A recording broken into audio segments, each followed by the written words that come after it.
ہمارے حضرت بہت استقامت والے تھے، لیکن پھر بھی فرماتے تھے کہ یہ اللہ کا فضل ہے کہ اللہ نے ہم پہ 5 نمازیں فرض کر دی، آپشنل نہیں رکھا۔ آپشنل ہوتی ہے نا، اختیاری ہوتی تو شاید کوئی بھی نماز نہ ہوتی، ہم سے سوچتے ہی رہتے کہ چلو 5 نمازیں پڑھنا ثواب ہے تو پرسوں سے پڑھیں گے۔ اللہ نے ایسی فرض کی ہے کہ زمین آسمان ادھر سے ادھر ہو جائے، سفر میں ہو، حضر میں ہو، بیماری میں ہو، خوشی میں ہو، غم میں ہو، یہ نہیں چھوڑنی، ٹھیک ہے نا؟ تو مجبور ہیں بھائی۔ اللہ نے کہا کہ میں کوئی عذر مانوں گا ہی نہیں، سفر ہو کچھ بھی ہو پڑھنی ہے۔ ہم پہ ڈال دی جاتی کہ ٹینشن میں ہو تو چھوڑ دو، خوشی میں ہو تو پڑھ لو۔ تو ہم تو یہی سوچتے رہتے ہیں بھائی ابھی تھکاوٹ ہے، آج رات دیر سے سویا ہوں تو فجر میں اٹھ گئے تو نیند پوری نہیں ہوگی، تو ایسا کریں گے 11 بجے پڑھ لیں گے، یہی سوچتے رہتے۔ اللہ میاں نے کہا کہ رات دیر سے سو، جلدی سو، یہ تمہاری ٹینشن نہیں ہے، یہ تمہاری ٹینشن ہے، یہ میرا مسئلہ نہیں ہے۔ میں نے کہہ دیا ہے فجر کا مطلب فجر ہے، ظہر کا مطلب ظہر ہے، عصر کا مطلب عصر ہے۔ ابھی ہم امریکہ گئے نا تو جہاز جاتے ہوئے سورج کی سمت میں جا رہا ہوتا ہے، تو ایک نماز بھی نہیں آئی راستے میں۔ ہم نے ظہر پڑھ تو لی، لیکن نہیں بھی پڑھتے تو امریکہ پہنچ کے بھی مل جاتی، کیونکہ سورج کے ساتھ ساتھ چل رہے ہیں۔ واپسی پہ مخالف آ رہے ہیں تو ٹھکا ٹھک نمازیں آ رہی ہیں۔ اب جب ٹھکا ٹھک نماز آ رہی ہے، ایک نماز کا ٹائم، فوراً دوسری نماز، فوراً تیسری نماز، فوراً چوتھی نماز، فوراً 5ویں نماز۔ اور اللہ نے فرض نماز میں کہا ہے کہ کھڑے ہو کے پڑھو، قبلے کی طرف پڑھو۔ یہ ممکن نہیں ہے تو پھر مجبوراً بیٹھ کے پڑھو، لیکن فرض نماز پھر بعد میں لوٹانی چاہیے، کیونکہ فرض نماز اصل میں قیام بھی فرض ہے اور قبلہ رو ہونا بھی فرض ہے۔ تو اب ہمارے ساتھ دوست تھے، انہوں نے کہا کیسے؟ میں نے کہا مجبوراً بھائی پڑھنی پڑے گی، اللہ کا حکم ہے، نماز آپ سفر میں نہیں چھوڑ سکتے۔ اللہ نے 4 کی 2 کی ہی اسی لیے ہے کہ میں نے 4 کی 2 کر دی ہیں، چھوٹی کر دی ہے، اس لیے کہ چھوڑنا نہیں ہے، آدھی کر لو۔ چھوڑنے کا آپشن ہوتا تو اللہ پھر کہہ دیتا ٹینشن میں ہو تو چھوڑ دینا، نہیں تو پھر پوری پڑھ لینا، یہ کہتا نا اللہ تعالیٰ۔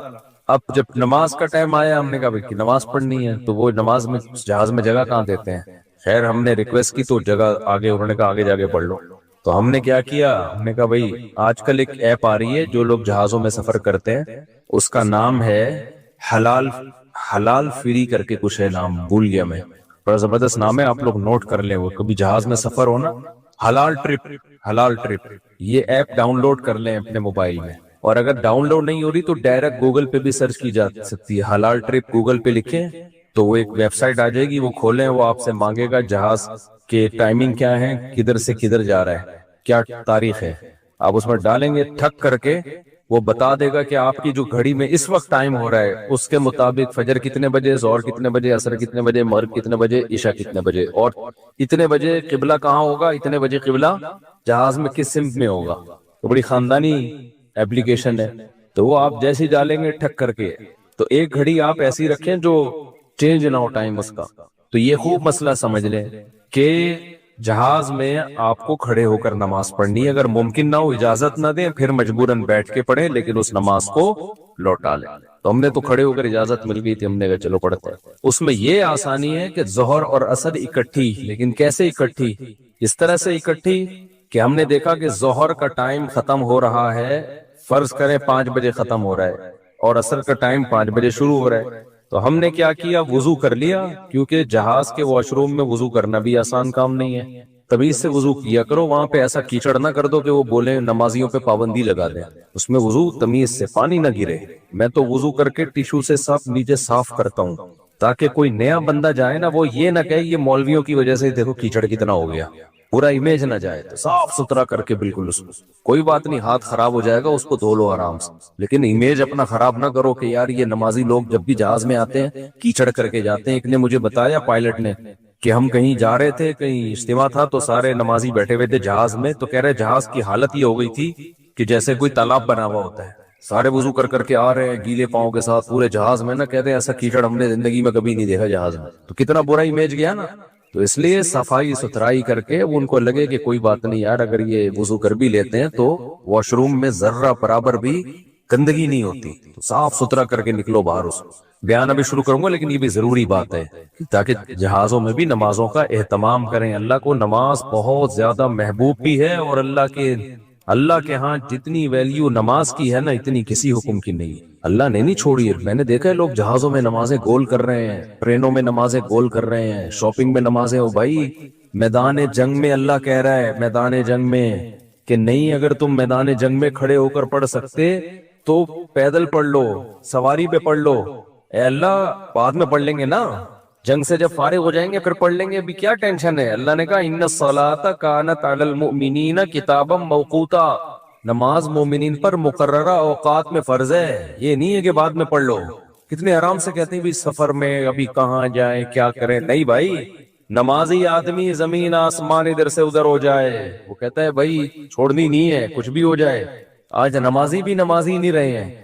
تو ہم نے یہ ضرور کیا کہ اس میں وضو بہت مشکل کام ہے, تو اس میں پھر ہم نے یہ کیا کہ بھائی 5 بجے جیسے اپلیکیشن سے پتہ چل گیا شافی وقت کے مطابق 5 بجے ظہر قضا ہو رہی ہے, تو بھائی 4:45 پہ یا 4:50 پہ ہم نے ظہر پڑھ لی. قبلہ رخ کھڑے ہو کر 2 رکعت پڑھی ہے. تھوڑی دیر میں عصر کا ٹائم ہو گیا, اسی وضو سے عصر نم ڈالی. سمجھتے ہو؟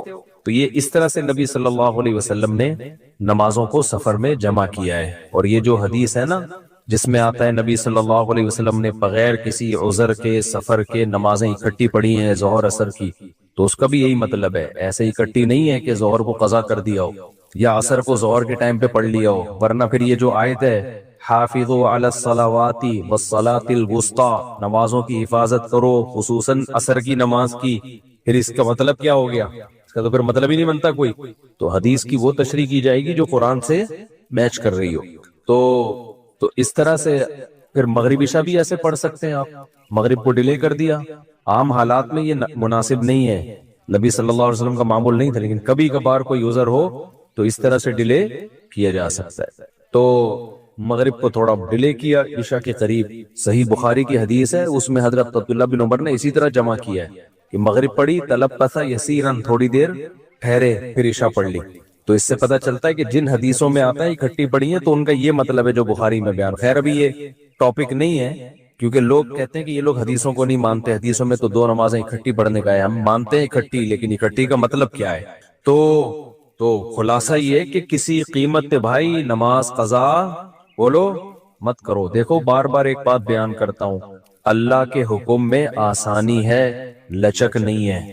کیونکہ دنیا میں کوئی بھی قانون ساز اپنے قانون کو ہلکا نہیں سمجھتا. دنیا میں جو بھی حکومت ہوتی ہے قانون بنائے اور یہ کہے کہ یہ لازم ہے, اس کے بعد پھر وہ لازم نہ کرے, اور تو اس کا مطلب خود اپنے قانون کی ویلیو کو وہ ڈی ویلیو کر رہی ہے نا. یہی مطلب ہو گیا نا. دنیا میں کوئی یہ نہیں کرتا, تو اللہ قانون بنائے اور کہے کہ یہ فرض ہے, سفر میں بھی فرض ہے, حضر میں بھی فرض ہے, پھر اللہ کہ چلو میں نے کہہ تو دیا باقی تمہاری مرضی. نا نا نا نا نا نا, صحیح ہے, اللہ نے کہہ دیا اب ہے تو ہے, اب آپشنل نہیں ہے. رمضان کی بار بار میں بتاتا ہوں نا, روزے میں مزدور کو بھی روزہ رکھنا پڑے گا, کتنی سخت گرمی ہو, کیونکہ اللہ نے قانون بنا دیا بھائی بیماری میں سفر میں چھوڑ سکتے ہو, اس کا مطلب تیسرا کوئی عذر نہیں ہے, رکھنا پڑے گا. تو اس لیے جو فرائض ہے نا واجبات فرائض, اس میں اللہ کے قانون آسان ضرور ہے, لچکدار نہیں ہے. جب ہے تو ہے. اسی میں ایک اور مسئلہ آ گیا عدت کا. کسی عورت کے شوہر کا انتقال ہو جائے, اللہ نے قانون بنا دیا, آسان قانون بنایا. زمانہ جاہلیت میں بہت مشکل تھا. جب کسی عورت کے شوہر کا انتقال ہوتا تھا تو زمانہ جاہلیت میں عورت 2 سال عدت گزارتی تھی. کتنی؟ 2 سال.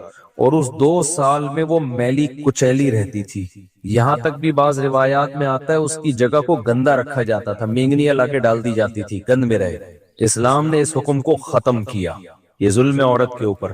اللہ نے حکم دیا 4 مہینے 10 دن بس, اور اس میں میلی کچیلی نہیں رہے گی, نہائے دھوئے, بس زینت اختیار نہیں کرے گی, زیور نہ پہنے, خوشبو کا استعمال نہ کرے, زینت اختیار نہ کرے, باقی نارمل رہے, گھر سے باہر نہ نکلے. وہ ایک صحابیہ نے نبی صلی اللہ علیہ وسلم سے اجازت چاہی کہ بھئی 4 مہینے 10 دن میں یوں کر لوں, میں فلانی جگہ چلے جاؤں. آپ نے فرمایا اللہ تعالیٰ نے تمہیں یہ آسانی دی ہے کہ وہ زمانہ جاہلیت کا حکم اللہ نے منسوخ کر دیا, اب اتنی آسانی دے دی, تو اب اس حکم کو فالو کرنا پڑے گا. اب آج کل خواتین کیا کرتی ہیں, شوہر کی ڈیتھ ہوئی, جو دیندار نہیں ہے ان کی تو بات ہی نہیں کر رہا نا, ان کی نظر میں تو عدت ودت کی کوئی 2 ٹکے کی حیثیت ہی نہیں ہے. وہ تو اس کو تقیانوسی حکام سمجھتی ہیں، لیکن جو دیندار ہیں وہ بھی بھائی وہ ڈیتھ ہوئی، شوہر کا چہرہ دیکھنے کے لیے جا رہی ہیں اسپتال، پھر وہ فلانے کے کام سے جانا ہے تو آج فلانے کے کام سے جانا ہے، تو آج یوں کرنا ہے، آج یہ کرنا ہے، یہ فلانے پورشن میں چلی جاتی ہوں، ماموں کے گھر جا کے عدت گزار لیتی ہوں۔ بھائی اللہ تعالیٰ نے جو عدت کے حکام دیے ہیں، شوہر کی ڈیتھ ہوتے ہی عورت کی عدت بولو شروع، اور عدت میں 2 کام لازمی ہیں، گھر سے نہیں نکلنا ہے، زینت اختیار نہیں کرنی۔ اب اس میں لوگ ہمیں تنگ کرتے ہیں، یار وہ چہرہ دیکھنے جانا چاہتی ہے ہاسپٹل میں، بھائی شوہر کو گھر لے آؤ، اگر بیوی نے اپنے شوہر کو دیکھنا ہے میت کو گھر لے آؤ، عورت نہیں روڈ پہ آ سکتی، جنازے کی چارپائی کے پیچھے پیچھے جا رہی ہوتی ہے گھر سے باہر نکل کے، پھر اللہ کو غضب آئے گا۔ جب میں نے ایک آرڈر دے دیا ہے اس کو ہلکا کیوں لے رہے ہو؟ عیادت کے لیے نہیں جا سکتی وہ، سمجھ رہے کہ بھئی فلاں بیمار ہے تو چلو میں عیادت کے لیے چلی جاؤں، فلاں کی ڈیتھ ہو گئی چلو میں تعزیت کے لیے، حج ختم ہو جاتا ہے اس سے۔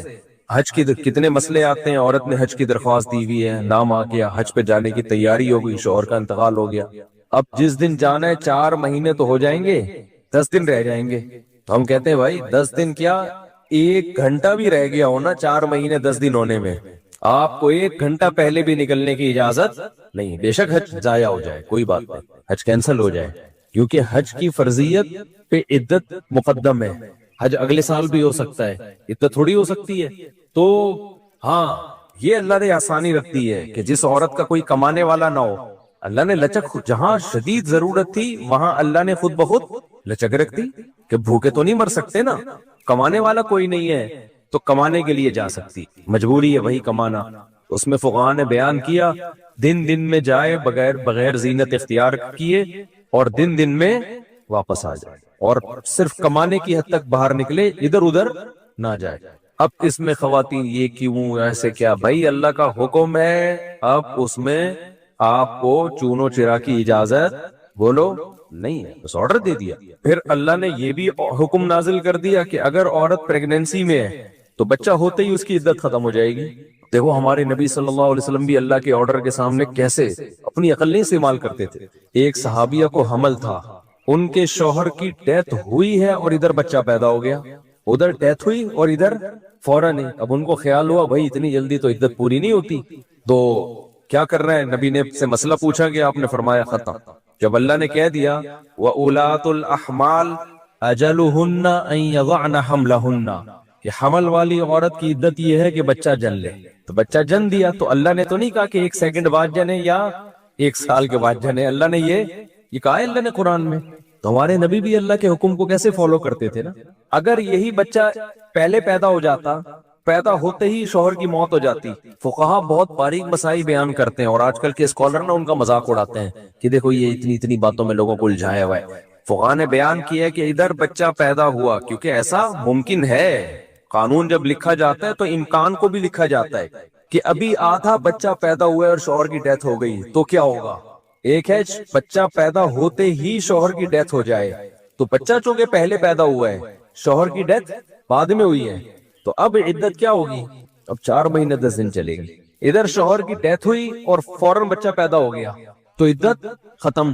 اب ایسے بھی کیس قیامت تک کے لیے دین آیا ہے نا، ایسا بھی ممکن ہے کہ شوہر کی ڈیتھ ہوئی اور بچہ آدھا پیدا ہوا ہے اور ادھر ڈیتھ ہوئی اس کی، یعنی ولادت ہو رہی تھی اور شوہر کا انتقال، امکان تو ہے نا، لا جب لکھا جاتا ہے نا تو اس میں امکانات بھی لکھے جاتے ہیں۔ تو فقہا نے اس میں بھی بحث کی ہے کہ اس صورت میں کیا ہوگا، یا عورت کنفیوز ہے، پتہ ہی نہیں چل رہا کہ جب اطلاع ملی ہے تو بچہ پیدا ہو چکا تھا یا نہیں ہوا تھا، اس کے بھی فقہا نے احکام لکھے ہیں۔ تو بہت باریکیوں میں جا کے، تاکہ آئندہ آنے والے لوگوں کو کنفیوژن نہ ہو۔ آپ کتاب میں جا کے دیکھو، ہر مسئلہ فقہا نے ڈسکشن کی ہے اور اس کو بیان کیا ہے، تو ذرا سے فرق سے عدت کا حکم چینج، لیکن کیوں اتنا احتیاط کیوں؟ بھائی اللہ کا جب لا ہے تو وہ 2 اور 2 4 کی طرح ہے، سمجھتے ہو کہ نہیں سمجھتے ہو؟ جب اللہ نے کہہ دیا کہ بھائی جو حمل والی عورت ہے اس کا بچہ پیدا ہوتے عدت ختم، اگلے سیکنڈ میں بچہ پیدا ہوا عدت ختم۔ حضرت عائشہ کا قول ہے یا کسی صحابی کا کہ شوہر کو ابھی غسل بھی دیا جا رہا ہو نا، ابھی دفنایا بھی نہیں جا رہا ہے اور بچہ پیدا ہو جائے تو بس ختم عدت، چاہے دفنایا بھی نہ ہو، فوراً نکاح کر سکتی ہے وہ، ٹھیک ہے نا، فوراً نکاح کر سکتی ہے، تو اللہ نے اجازت دے دی اس کو۔ اب اس میں حکمت کیا ہے ہمیں نہیں پتا بھائی، اللہ کا حکم ہے، نس وارد ہو گئی تو نبی نے بھی اس پر عمل کیا، صحابہ نے بھی، ائمہ مجتہدین نے بھی. لیکن یہ نہیں ہے کہ جی 40 دن کی عدت، بعض 40 دن کی عدت منا رہی ہیں، بعض جو ہے وہ سفر کر رہی ہیں عدت کے دوران. تو ہاں گھر اکیلا ہے، وحشت ہے اس میں بہت زیادہ، خوف ہے، کوئی خطرہ ہے چوری چکاری کا، تو مجبوری میں پھر وہ گھر چینج کر سکتی ہے. جیسے کوئی ایسی جگہ پہ رہ رہی ہو جہاں چور ڈاکو کوئی ساتھ رہنے والا نہ ہو، وہ ایک الگ مسئلہ ہے. دودھ پیتے بچے کی الٹی کیا ناپاک ہے؟ یہ سوال پوچھا ہے جی ام عیسیٰ نے مان صحرا سے. دودھ پیتا بچہ اگر ماں کے کپڑوں پر الٹی کر دے تو کیا یہ کپڑے ناپاک ہو جائیں گے؟ دیکھیے، دودھ پیتے بچے کی الٹی اور بڑی عمر کے آدمی کی الٹی کے احکام میں کوئی فرق نہیں ہے. اگر منہ بھر کے الٹی ہوئی ہے، یعنی منہ بھر کا مطلب کہ بہت زیادہ الٹی ہوئی ہے اور منہ فل جیسے بھر جاتا ہے، تو چاہے بڑے کی الٹی ہو یا بچے کی الٹی ہو، دونوں ناپاک ہیں. اگر وہ یعنی یہ ہتھیلی کی گہرائی جو ہے نا، جو 5 روپے کا آج کل سکہ ہوتا ہے، اس کے بقدر اگر لگی ہوئی ہے تو کپڑا ناپاک ہے. اس سے کم ہے تو شریعت میں معاف ہے وہ. اور اگر تھوڑی سی الٹی ہے تو چاہے چھوٹے بچے کی ہو یا بڑے کی ہو، وہ پاک ہے. اور عام طور پہ بچوں کو الٹی نہیں ہوتی، ابکائی سی آتی ہے. وہ جب دودھ پیتے ہیں تو تھوڑی سی وہ قے کرتے ہیں، وہ الٹی نہیں ہوتی، وہ تو وہی دودھ ہوتا ہے جو اوپر رکھا ہوا ہوتا ہے، وہی ریپیٹ ہو جاتا ہے، تو وہی واپس آ جاتا ہے. تو وہ الٹی نہیں ہے، وہ بالکل پاک ہے، اس میں وہم نہیں کرنا چاہیے.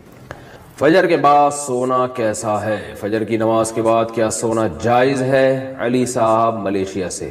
اسلاف میں بہت سے حضرات ایسے گزرے ہیں جن سے فجر کے بعد سونے کی ممانعت منقول ہے. البتہ قرآن و حدیث میں ایسی کوئی ممانعت نہیں ہے، ایسی کوئی دلیل نہیں ہے جس سے پتہ چلتا ہو کہ فجر کے بعد سونا ناجائز ہے. اسلاف اس کو ناپسند کیا کرتے تھے. اس لیے کیوں ناپسند کرتے تھے؟ اس لیے کہ اسلام نے جو ہمیں احکام دیے اور فطرت نے جو احکام دیے ہیں، اس سے یہ بہرحال پتہ چلتا ہے کہ یہ کوئی سونے کا ٹائم نہیں ہے. دیکھیے، اگر فجر کے بعد اسلام نے ہمیں سلانا ہوتا تو فجر کی نماز میں اٹھاتا کیوں ہمیں اسلام؟ یعنی یہ تو عجیب سی بات ہوئی نا، کسی کو اٹھا کے دوبارہ سلایا جا رہا ہے. تو اسلام نے فجر کی نماز رکھی ہے یہ بتانے کے لیے کہ یہ اٹھنے کا ٹائم ہے. اور فطرت بھی یہی کہتی ہے کہ آپ فجر کے بعد نہ سوئیں. پرندوں کو دیکھ لیں، جانوروں کو دیکھ لیں آپ کہ پرندے صبح صبح کیسا چہچہانا شروع کر دیتے ہیں، بلکہ مرغا تو تہجد کے وقت سے ہی اذانیں دینا شروع کر دیتا ہے. اور آپ صلی اللہ علیہ وسلم نے فرمایا لا تسبوا الدیک فإنہ یؤذن للصلاۃ، مرغے کو برا مت کہا کرو اس لیے کہ وہ اذان کے لیے، وہ نماز کے لیے جگاتا ہے.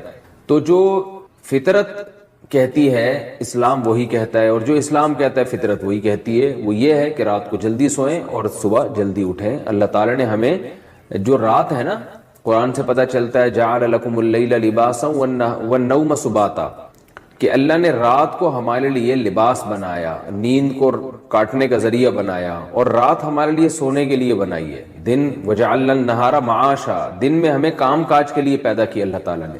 تو یہ غیر فطری بہرحال ہے. اور رسول اللہ صلی اللہ علیہ وسلم نے ترغیب بھی دی ہے کہ صبح اپنے کاموں کا جلدی آغاز کیا جائے. حدیث میں آتا ہے، آپ صلی اللہ علیہ وسلم نے فرمایا، صحیح حدیث ہے، بورک لامتی فی بکورہا، فرمایا میری امت کے لیے اللہ نے صبح کے وقتوں میں برکت رکھی ہے. صبح کوئی بھی کام شروع کیا جائے گا تو اس میں برکت ہوگی.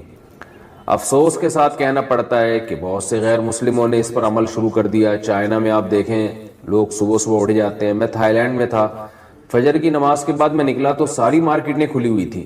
تو جو کام مسلمانوں کے کرنے کا تھا وہ غیر مسلم کر رہے ہیں. ہاں البتہ یہ ہے کہ جب آپ رات جلدی سوئیں اور صبح جلدی اٹھ جائیں تو پھر دوپہر کو قیلولہ کریں. سونے کا ٹائم دوپہر کو ہے، اس کی بہت تاکید ہے قرآن و سنت میں. قیلوا فإن الشیطان لا یقیل، آپ صلی اللہ علیہ وسلم نے فرمایا قیلولہ کیا کرو، شیطان قیلولہ نہیں کرتا. اور صحابہ، تابعین، اسلاف سب کی سنت ہے. گورے یہاں تک لکھتے ہیں کہ جب مسلمانوں کی خلافتیں تھیں تو پورا اہل اسلام دوپہر کو کھانے کے بعد سویا کرتا تھا، تھوڑی دیر آرام کرتے تھے، اور اس سے بہت زیادہ انسان کو طاقت ملتی ہے، دماغی بھی جسمانی بھی سکون بھی ملتا ہے، اور وہ بہت تیار ہو جاتا ہے بہت دیر تک کام کاج کرنے کے لیے. تو جو سونے کا جو نیچرل ٹائم ہے وہ ہے عشاء پڑھتے ہی آپ سو جائیں، اور رات کو بہت جلدی اٹھیں آپ، یعنی 5 6 7 گھنٹے، 5 گھنٹے 6 گھنٹے، کسی کو بہت زیادہ سو لیا تو 7 گھنٹے سو جائے گا. تو 5 6 گھنٹے کی نارملی نیند پوری کرنے کے بعد آپ اٹھ جائیں اور پھر فجر کی نماز سے 10-15 منٹ پہلے آپ تھوڑی دیر کے لیے ایک شارٹ نیپ جسے کہہ سکتے ہیں، بہت تھوڑی سی دیر آرام وہ کر لیں، وہ بھی سنت ہے. یعنی آپ رات بہت جلدی سو گئے عشاء پڑھتے ہی، بہت جلدی رات کو اٹھ گئے آپ، کیونکہ کئی گھنٹوں کی آپ کی نیند پوری ہو جائے گی اگر آپ عشاء کے بعد سوتے ہیں. اور پھر فجر کی نماز سے پہلے آپ تھوڑی دیر، اذان کے بعد نماز سے پہلے 10-15 منٹ آپ تھوڑی دیر ہلکی سی نیند لے لیں، اس سے دوبارہ فریش ہو جائیں گے. اس کے بعد پھر آپ دوپہر کو کھانے کے بعد تھوڑی دیر آرام کریں، سوئیں. تو یہ جو نیچرل یعنی سونے کی یہ روٹین ہے، تو یہ بہت اس کی یعنی سنت سے بھی ثابت ہے، صحابہ سے بھی، اسلاف سے بھی. البتہ یہ کوئی فرض واجب نہیں ہے، کیونکہ بعض لوگوں کی روٹین ایسی ہوتی ہے کہ وہ بیچارے رات کو نہیں سو سکتے، ان کے کام نائٹ ڈیوٹی ہے کسی کی، یا کسی کو اسٹڈی کے لیے فرصت ہی اس ٹائم پہ مل رہی ہے، یا اور کوئی ایسا مسئلہ ہے کسی کے ساتھ، تو اس کا کوئی فرض واجب سے تعلق نہیں ہے. تو ایسی کنڈیشن میں اگر کسی کی رات کو نیند پوری نہیں ہو سکتی تو فجر کے بعد بھی وہ سو سکتا ہے، کیونکہ نیند پوری نہ کرنا یہ زیادہ نقصان دہ بنسبت اس کے کہ آپ غلط ٹائم پہ سو کے نیند پوری کر لیں. یہ پھر بھی نسبتاً بہتر ہے. نیند ہی نہیں ہو پھر تو بہت بڑے نقصانات ہو جائیں گے. تو نیند تو روٹی سے زیادہ ضروری چیز ہے. تو اس لیے نیند پوری کرنے کے لیے اگر کسی کو مجبوراً فجر کے بعد سونا پڑتا ہے تو کوئی حرج نہیں ہے اس میں، لیکن نارملی اسلام نے اس کو پسند نہیں کیا ہے، کیونکہ اسلام دین فطرت ہے. تو حلال و حرام سے اس کا تعلق نہیں ہے، بہتر اور مستحب بہرحال یہ نہیں ہے. اور آپ صلی اللہ علیہ وسلم کی ترغیب بھی ہے کہ صبح کے وقت میں اللہ تعالی نے میری امت کے لیے برکت رکھی ہے، تو اپنے کاموں کا فجر کے فوراً بعد سے آغاز کر دینا چاہیے. اور وہ وقت ویسے بھی ذکر و تسبیحات کا وقت ہے، یہ ایکسرسائز کریں آپ اس میں. بڑی خاندانی بات کیا کرتے تھے، آج وہ باتیں ہمیں سمجھ میں آ رہی ہیں. اس وقت تو ہم مدرسے میں ہی رہتے تھے نا، باہر دنیا میں نکلے نہیں تھے، تو ہم کہتے ہیں پتہ نہیں کس قسم کی باتیں کر رہے ہوتی. آج جب دنیا میں نکلے ہیں تو اب پتہ چلا بھائی بڑی صحیح قسم کی باتیں کر رہے ہوتے. حضرت فرماتے تھے دنیا کی محبت کے 2 شعبے، اصل میں تو 3 شعبے ہیں. جب ہم کہتے ہیں نا دنیا سے محبت نہ کرو، تو اس کے بہت سارے شعبے، لیکن میجر شعبے اس کے 3 ہیں. یہ 3 چیزوں کو کہا جاتا ہے دنیا سے. نمبر 1 حب باہ. باہ کا مطلب شہوت پرستی، ٹھرک، لڑکیوں کو دیکھنے کا ہر وقت، فحش فلمیں کا، اور ہر وقت جو ہے نا حلال پہ کم بخت کو قناعت ہی نہیں ہو رہی ہے. کچھ ایسے ٹھرکی سوسائٹی میں ہوتے ہیں کہ نہیں ہوتے، کہیں کوئی انٹی گزر رہی ہو تو گھر تک پہنچا کے آئیں گے اس کو. اپنی بیوی سے بات کرنے کا ٹائم نہیں ہے، ہر ایک کی بیوی کو گھور گھور کے ان سے برداشت ہی نہیں ہوتا. اٹ از کالڈ ٹھرک. یہ حب باہ کہلاتی ہے. کیا کہلاتی ہے؟ اس کو لفظ یاد رکھ لیں، حب باہ. باہ ہونی چاہیے. باہ کہتے ہیں مردانگی کو. یہ باہ تو ضروری چیز ہے صحت کے لیے. یہ نہ ہو تو آدمی شادی کیسے کرے گا، اولاد کیسے ہوگی، بیوی سے محبت کیسے کرے گا. لیکن باہ ایک حد سے آگے تجاوز کرتی ہے تو یہ ٹھرک بن جاتی ہے. یعنی حب باہ کا اردو میں آسان نام لفظ کیا اس کے لیے؟ ٹھرک. نہیں یہ بات سمجھ میں؟ تو باہ تو ہونا ضروری ہے. باہ ہی ختم ہو جائے گی تو پھر تو آدمی نہیں رہے گا نا، تو پجامہ ٹائپ کی چیز بن جائے گا بالکل. لیکن حب باہ کہتے ہیں ٹھرک کو. ایک ہوتی ہے ٹھرک حد سے بڑی ہوئی. کہیں بھی کوئی لڑکی نظر آئی تو ٹھرک کے علاوہ کسی اور نیت سے دیکھتا ہی نہیں ہے اس کو. ہوتے ہیں ایسے سوسائٹی میں لوگ، ان کا علاج بھی کرنا پڑتا ہے، ان کو چھڑوانا پڑتا ہے، کچھ دن عورتوں سے دور رکھنا پڑتا ہے. کسی کو لڑکوں کی ٹھرک بھی اللہ معاف فرمائے تو بہت ہی غلیظ ٹھرک ہے، یہ بھی پڑ جاتی ہے کسی کو. تو اتنی ہو کنٹرول میں، شہوت کنٹرولڈ ہونی چاہیے. آپ کو حلال اور حرام کا فرق ہونا چاہیے. تو جس کے اندر یہ ٹھرک ہے تو اس کو بھی تصوف کی اصطلاح میں کہا جاتا ہے یہ دنیا کی محبت کا مریض ہے. ہوتے ہیں کچھ لوگ ایسے، نماز بھی پڑھ رہے ہیں، روزے بھی رکھ رہے ہیں، زکاتیں بھی دے رہے ہیں، اللہ اللہ بھی کر رہے ہیں، مگر کہتے ہیں بھائی عورت ہماری مجبوری ہے. بھائی وہ کیا کہتے ہیں بھائی؟ تو بس وہ کہیں بھی ایسے میں نے دیکھا کاؤنسلنگ کرنے والے نیک لوگ کسی خاتون کو سمجھا رہے ہیں کہ اپنے شوہر سے محبت کرو. اتنی محبت سے سمجھایا کہ عورت کو اس سے محبت ہو گئی، کیونکہ اس مرد کے اندر ٹھرک تھی. یہ سمجھاتے ہوئے اس کی نیت کیا تھی؟ خراب. بعض لوگ ہوتے ہیں تمیز سے سمجھا رہے ہوتے ہیں، ایسے ایٹیٹیوڈ عورت کے سامنے پیش کر رہے ہوتے ہیں تو عورت اس سے متاثر ہو جائے. تو بتاتے نہیں ہے کہ ہم برے ہیں، لیکن ایٹیٹیوڈ سے لگتا ہے کہ بھائی تم 2 نمبر آدمی ہو. تم کیا ہو؟ ایک آدمی کہا میں کسی داڑھی والے کے پاس اپنی بیگم کو لے کر گیا تاکہ وہ میری بیگم کو سمجھائے. وہ داڑھی والا کہہ رہا آدھا گھنٹہ تک میری بیگم ہی کو دیکھتا رہا کم بخت. کہہ رہا مجھے اتنا غصہ آیا. تو میں نے کہا تم پہلے تحقیق تو کر لو کہ کس کے پاس لے کے جانا ہے، کس کے پاس لے کے نہیں جانا. سمجھواؤ اس آدمی سے رہے ہو جس کے بارے میں خود خطرہ ہے. گئی اتنا نہ سمجھا، ایسا نہ ہو یہ سمجھا کے اپنے ساتھ ہی لے جائے. بعض لوگ سمجھانے کے لیے گھر پہنچ جاتے ہیں. تو ٹھرک کہ بھائی جو اللہ نے آپ کے لیے بنائی ہے وہ آپ کی ہے، باقیوں سے نا امید، ختم، ہماری کچھ نہیں لگتی، ایسی کی تیسی جاؤ بھائی. یہ ٹھرک جس دن ختم ہو گئی تو اس کا مطلب دنیا کی محبت 1/3 آپ کے اندر ختم. 1/3 آپ انسان کے بچے